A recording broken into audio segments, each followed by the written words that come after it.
All right, we are live. So the new garments are here and everything is breaking. The church's website has broken. The capacity at Deseret Book and distribution centers are well beyond broken. And social norms are breaking. The lines today to get the new open sleeve or tank top garments and slip garments were insane. Lines were out the door. And at least in Utah and even outside of Utah, people's reactions to this weird in-person phenomenon have been hilarious. But also there have been some really, very enthusiastic reactions to the release of these new garments. And there's been a bit of a chastising response as well. And I think it reveals a little bit of a troubling cultural rift. There's a little bit of a division when it comes to these new garments. People are fairly polarized about the new garments, whether you are so excited about them and you love them, or you're struggling with the change or feel uncomfortable with how it's being made light on the internet. There's two camps here, and I think we can come together. So the church is breaking in some ways because lots of things are getting broken today, but it's not all hopeless. I'm actually really encouraged by some things that I'm seeing today. So I'm excited to talk about this. Let's dive into reacting to some of the fun things we've seen today. I'm going to switch over here to... All right. Okay. That's actually the end. Let's flip to the beginning. So I put a bunch of, so let's begin. The most anticipated day of 2025. I've been seeing comments all over the internet about how people are so excited about these new garments and seeing this. I didn't go to a Deseret Book today. I live in Utah, but seeing some of this stuff has just been wild. Like, but if you need my love, my clothes are off, I'm coming over to your place. Like, that is insane. Lines out the door, all over the place. What on earth is happening here? That is just so crazy. In addition, look at that line for the new garments. We are on our way to go get, she's kind of behind me, to go check out the new garments. So it starts right here. So this is Shayla Egan, and I think this is like Lehigh or Saratoga Springs, out the door. Of course, this is a very large location. Here's another one. Nothing beats a Jet2 holiday. And right now, you can save £50 per person. That's £200 off for a family of four. I just can't believe that people showed up. We've got millions of free child play. I'm waited for hours. POV, the new garments just came out and you're at Deseret Book. Like, this is insane. It is so long. You can see inside the store as well. Lots and lots of people. So this isn't just like one location. This is happening everywhere. Crazy lines at the LDS distribution centers as new garments are finally released in America. The line just to get to dance under the skies, to find our perfect place. Come with me to get the new garments in store.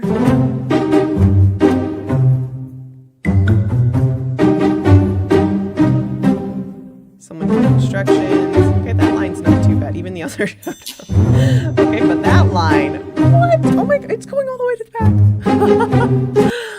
Oh, this is from Becky's Stars. So I was standing in line for 2 hours. These are insane times to wait for.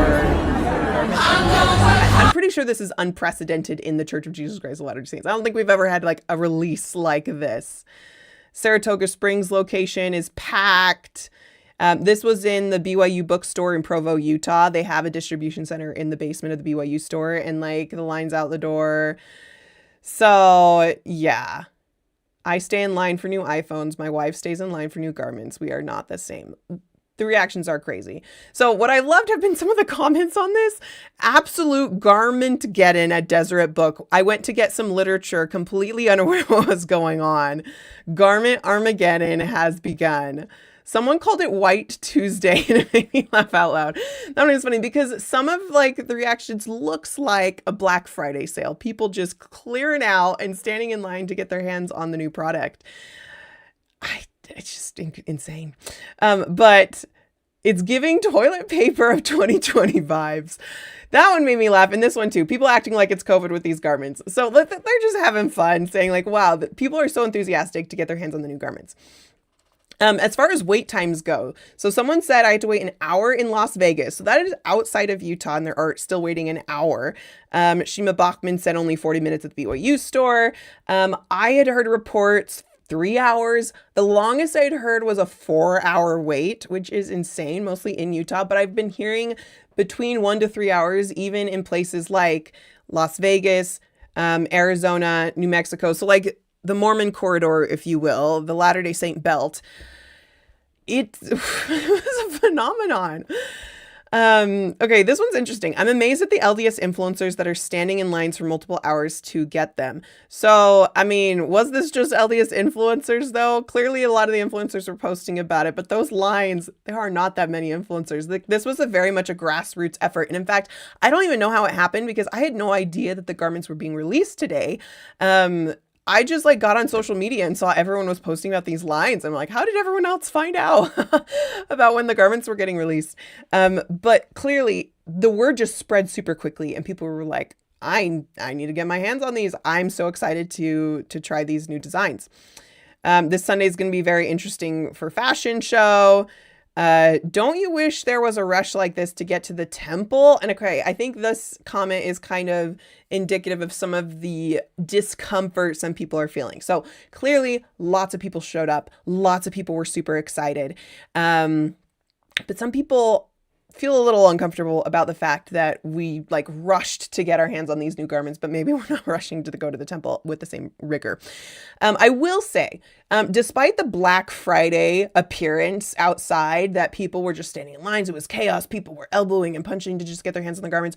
From what I've heard, I didn't go myself, but from what I've heard from others, it was actually a very orderly process. And they only let like 10 to 15 people at a time into the Deseret Bookstore itself so that once you're in the store, they could still keep it somewhat like reverent, if you will. In the distribution center specifically, like you need a temple recommend in order to purchase clothing there. They do try to keep a good spirit there. And so I think they sense that like, let's just keep the number of people in store to a minimum and then people can wait outside and be as noisy as they want.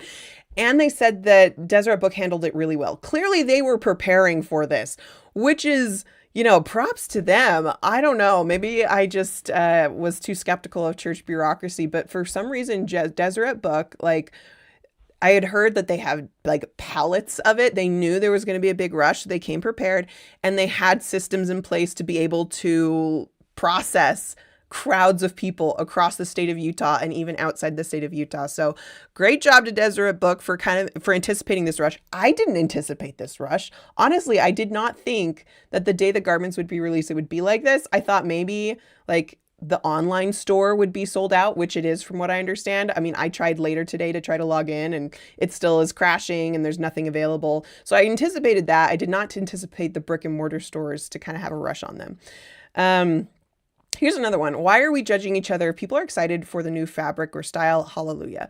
Again, this one is kind of on the other side of things. As people are saying, oh, I can't believe people are lining up at the store. That's crazy that people are doing that. Or, wow, this is really making light of temple things. Other people are maybe feeling judged and saying, hey, we should just be nice about the people who are excited about the temple. Okay. The online, running out of stock was giving Era Tour pre-sale trauma. So, Taylor Swift, she had her Eras Tour and everything, like the site crash and everything. And that's reminiscent of today. It's our own version. I bet there was nothing left. And Wissa Holman said, oh no, there were lots. They had 40 pallets. This one was interesting. So someone joked that oh, these are going to show up on Facebook Marketplace upcharged. And darn it, I had the thought to check my computer this morning, but I didn't listen to that prompting. And then finally, this is Mikkel. She said, we need some 5 loaves and 2 fish miracles if we're going to get them all. I thought that was pretty funny. But as you can see, there clearly is a rift over people feeling upset or uncomfortable about either feeling judged or maybe feeling uncomfortable about the way the garments are being treated. So Someone in the comments said, I'm in Alberta, Canada and live rural, so we'll just see about ordering online. Happy about the half slip as well, because it's hard to find a regular half slip. Yeah, no, that's the one I'm most excited about, honestly, more so than the tank tops. That slip option, I think, is going to open up so many possibilities for a lot of members of the church for a lot of reasons, like period reasons, health reasons. The slip's going to be amazing. This is another one. The new LDS garments are available. They're already sold out on the website. Let's please be considerate of people who can't get them in stores. Please be considerate before buying hundreds of pairs of everything and leave members unable to get any. And I think Deseret Book actually did put in some measures to prevent this. They said, like, in some stores, they said you have a max of 20 items today. On the website, you had a max of like 7 items. So they did put measures in place to kind of prevent the just rush on the bank, if you will. But regardless of where you fell on this, it was a little bit controversial. Not everyone was super pleased about either the way they were treated because they were excited about the garment, or the way people were treating the garment, because this is very sacred. And I can understand where people are coming from. Like, let's be real. The garment is extremely sacred. I talk about the temple on my channel all the time, and I feel very strongly about the sanctity of the temple. Seeing like ex-Mormon creators desecrate the temple online is something that is very visceral for me. At the same time, I see people who have struggled with their temple experience because there wasn't a lot of education or information. And so I do see the positive aspects of talking more about the temple and even embracing it. So when it comes to why the temple is sacred, let's just little bit of background here. So what we understand about the temple garment comes from the Book of Moses, and in the temple we receive some instruction as well. And it in the Book of Moses specifically, it talks about how after Adam and Eve were cast out of the garden, God placed coats of skins on them to cover their nakedness. And then in chapter 5, an angel comes while they're sacrificing at an altar and asks them, do you know why you're sacrificing? And Adam says, no, just that the Lord commanded me. And then the angel spake and said, this thing is in the similitude of the sacrifice of the only begotten of the Father, which is full of grace and truth. And so it's become a fairly common talking point to discuss how the coats of skins, in order to get skins, animal skins, you do need to sacrifice something. And so it's a sacrificed animal that is covering the nakedness of Adam and Eve. And then when the angel comes and explains, like, sacrifices are done in the similitude of Christ, it's showing that putting the garment upon ourselves is a symbol of Christ. We are using his sacrificial death to cover our nakedness. In fact, the word for atonement in Hebrew is kippur, and kippur literally means to cover. It's this idea of like covering the earth in a blanket of snow, covering your sins with sacrifice, covering our nakedness with clothing. And the act of covering is a salvific one. It's something that brings us closer to Christ. And so the garment is something that is supposed to bring us close to Christ. Oh, there you go. Kippur means atonement, to cover. Yeah, this is from like a temple prep class I did forever ago. But there's other symbolism to the garment as well. So one of them is the garments of the high priest. So we are told that the whole thing of the initiatory is making explicit reference to the Bible and explicit reference to the consecration of the sons of Aaron as priests. And so if you go into Exodus, you go into Leviticus, you learn more about this.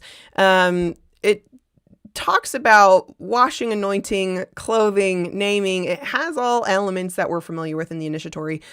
In Exodus 29, it says, and thou shalt take the garments and put upon Aaron. Now, on Aaron, he's the high priest, so he's wearing lots of vestments. He's wearing the ephod, the robe, the apron, the breastplate, the mitre, the sash. There's many elements to what he's wearing.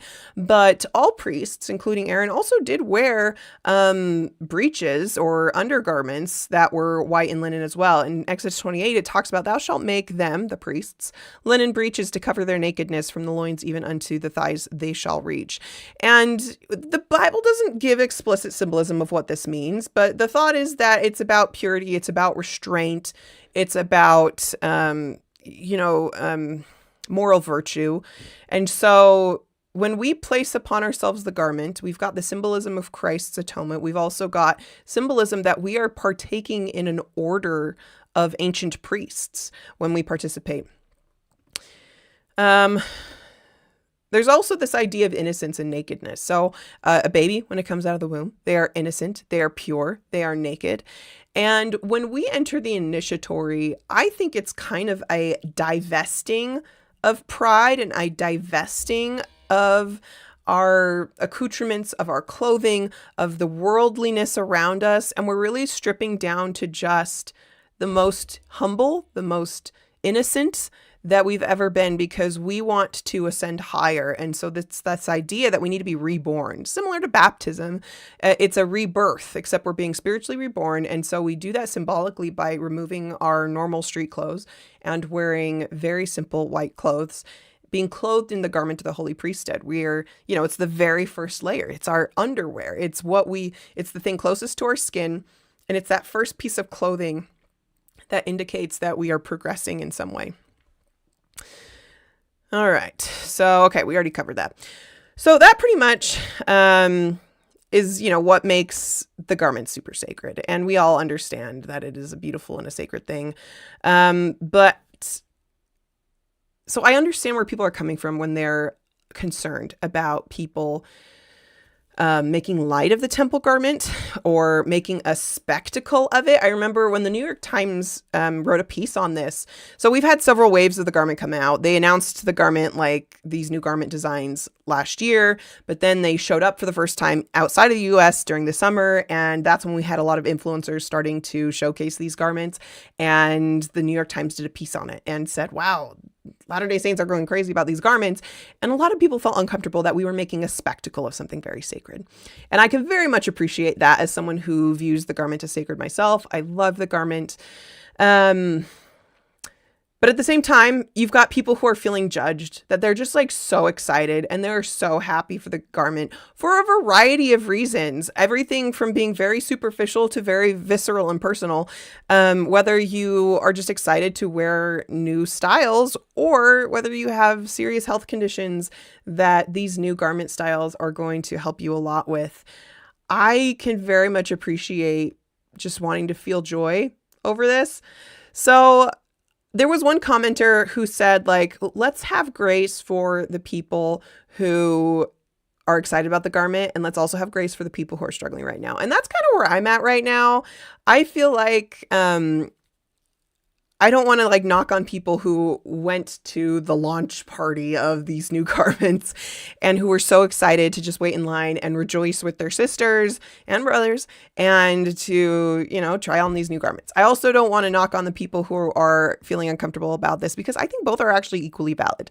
And while I think it is somewhat concerning to see this divide, I am somewhat encouraged about what this means for our culture, because honestly, there have been so many generations that we never even talked about the garment. And so the fact that we're even having this conversation, I think, is a sign of progress. It's a sign that we are having a reckoning.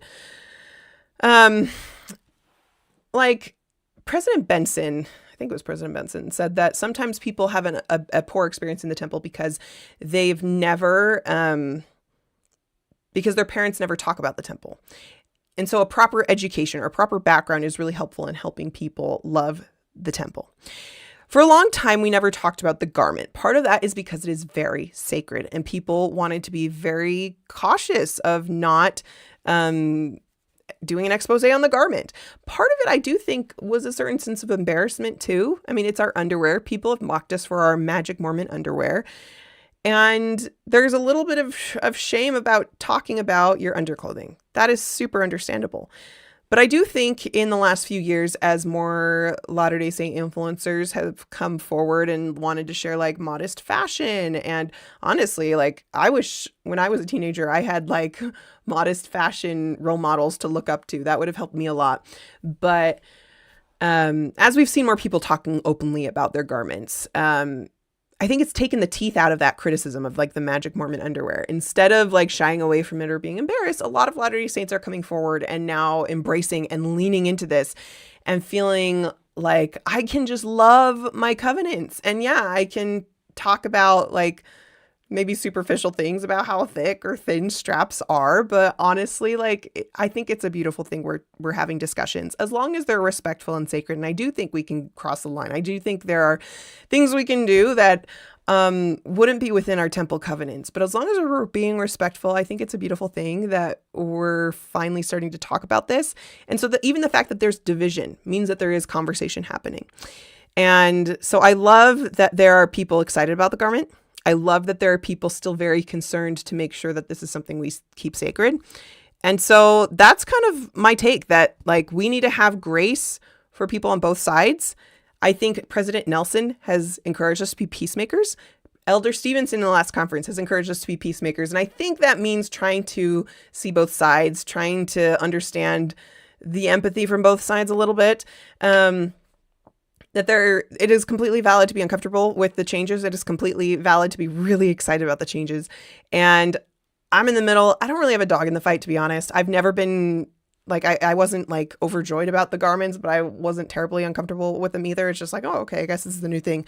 But I've seen so many people get very emotional about this because it's something very personal. But I'm very excited about what this means for the church. The fact that the New York Times made an article about covenant keeping Latter-day Saints, I think is like landmark. This was a few months ago, but usually when mainstream legacy media outlets cover the Church of Jesus Christ, it's almost always negative, and it's almost always coming from